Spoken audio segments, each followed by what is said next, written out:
네, 안녕하세요. 이번 시간에는 포물선 운동에 대해서 알아보도록 하겠습니다. 포물선 운동에 대해 크게 애니메이션 속 상황, 그 다음에 에어로켓을 이용해서 포물선 운동을 한번 확인해 보겠습니다.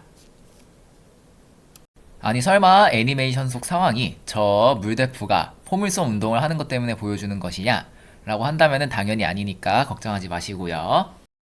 일단 포물선 운동과 관련된 애니메이션은 명탐정 코난 극장판입니다. 제목은 천국으로의 카운트다운이라는 거고요. 포물선 운동과 관련된 장면은 마지막에 약 10분 정도 나옵니다.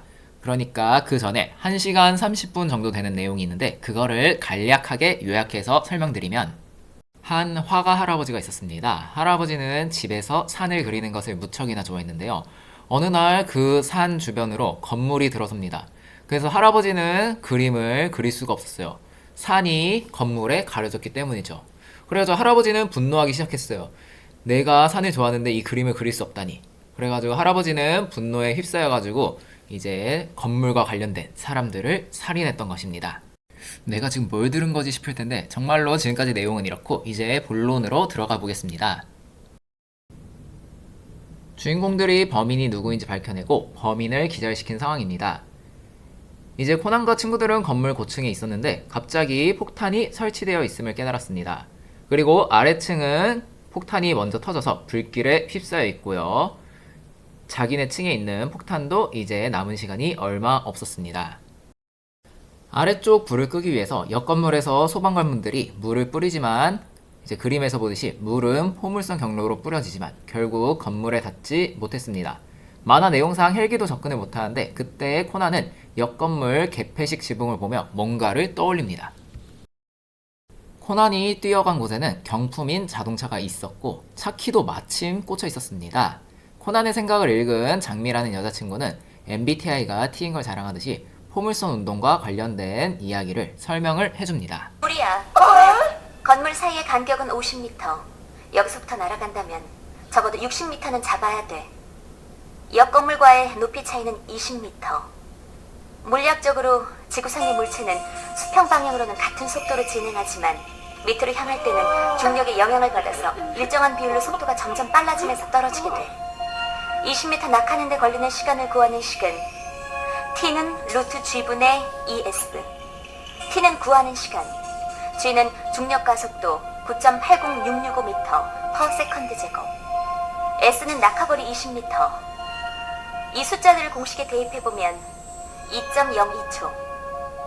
그러니까 20m 낙하하는데 2초 걸린다는 뜻이고 2초 동안 60m를 진행해야 한다는 뜻이야. 다시 말해서 1초 동안 30m. 시속으로 바꾸면 108km지. 이 파티장의 넓이라면 속도를 최대한 내봤자 5, 60km고 저쪽 건물에 닿기도 전에 떨어지고 말 거야. 저작권 때문에 영상으로 보여드리지 못한 점 양해 부탁드리고요. 그래서 저는 수업할 때 포물선 쪽에 대해서 배울 때 먼저 학생들한테 오늘의 학습 목표는 장미가 되는 거다 라고 말을 하고 이 학습 목표가 무엇인지 말할 수 있는 사람, 정답을 맞출 수 있는 사람이 있을까? 라고 질문을 했었습니다. 정말 다양한 답변들이 나왔고 선생님 저희가 이제 활짝 피는 그런 건가요? 오늘 수업을 통해 저희가 활짝 필 수 있다. 이런 대답들도 나오고 그래서 결국에는 만화라는 힌트까지 줘가지고 장미를 어찌저찌 맞추긴 했었습니다. 이 영상을 수업 도입부에 흥미 유발로 보여주었고 그 다음에 학생들한테 그럼 코난 일행은 어떻게 탈출을 할 수 있을까? 라고 질문을 했습니다. 대신에 이 영상을 봤던 친구들은 절대 대답하지 말라 라고 말을 하고 이제 많은 학생들이 대답을 잘 못하고 특이했던 답변은 이제 친구들이 뒤에서 밀어준다였습니다. 그러면 그 친구들은 어떻게 되니? 라고 질문을 했었고 이제 정답을 맞추지 못할 때 이거는 이제 나중에 수업이 끝나고 마저 보여주도록 하겠다. 우리가 잘하면은 마저 보도록 하겠다. 라고 하고 학생들이 조금 더 수업에 집중할 수 있게 동기를 유발시킬 수 있었습니다. 그리고 수업 중간에 수평 도달거리에 대해서 배운 후 이것들을 이제 코난에서 나왔던 것들에 숫자를 대입해가지고 한번 직접 계산을 해봐라 라고 했을 때 학생들이 조금 더 재미있게 계산을 할 수 있었습니다. 그래서 마지막 이제 탈출 방법으로는 트렁크를 열어가지고 폭발이 일어날 때 폭발의 힘을 이용해가지고 가속을 조금 더 얻는 방법을 영상에서는 보여주고 있고 결국에는 다들 무사히 탈출하는 걸로 영상이 마무리됩니다. 학생들도 이 장면을 굉장히 좋아했었고요.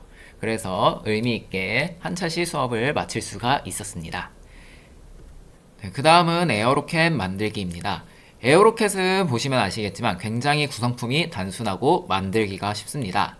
만드는 방법을 아주 간단하게 요약해서 말씀드리면 사진처럼 에어로켓 본체에 스티커를 붙이면서 에어로켓 부품들을 고정시키면 되고요. 그리고 날개도 마찬가지로 달아주시면 됩니다. 정말 간단하죠?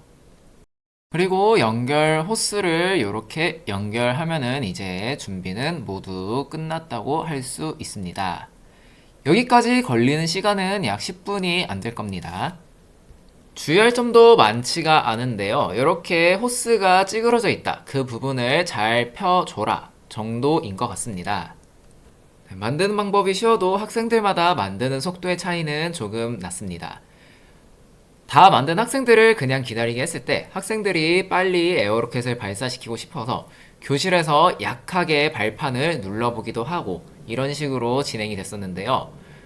경우 의도치 않게 세게 나간다거나 하는 등의 위험성이 있기 때문에 다 만든 팀은 그만큼 빨리 나가서 연습할 수 있다라는 조건을 주고 진행을 하게 되었습니다. 학생들에게 미션은 가장 높게 그리고 가장 멀리 나간 팀을 뽑는다 그랬습니다. 가장 높이의 경우 발사된 순간부터 가장 늦게 떨어지는 팀을 시상하였고요. 그리고 가장 멀리 보내는 팀은 학생들이 다양한 각도로 발사를 하면서 직접 몸으로 체험을 하기도 하고 아니면 수업 시간에 배웠던 2세타는 1대 때, 즉 45도일 때가 가장 멀리 나갈 것이다 라고 생각하면서 이론적으로 쏘아보는 친구들이 있었습니다. 굉장히 단순한 활동이지만 발판을 눌렀을 때 나는 호쾌한 소리와 그리고 날아가는 에어로켓의 모습이 굉장히 재미있기 때문에 학생들이 재밌게 체험할 수 있는 포물선 관련 활동이었습니다. 네, 이것으로 포물선 관련 활동 얘기 마치겠습니다.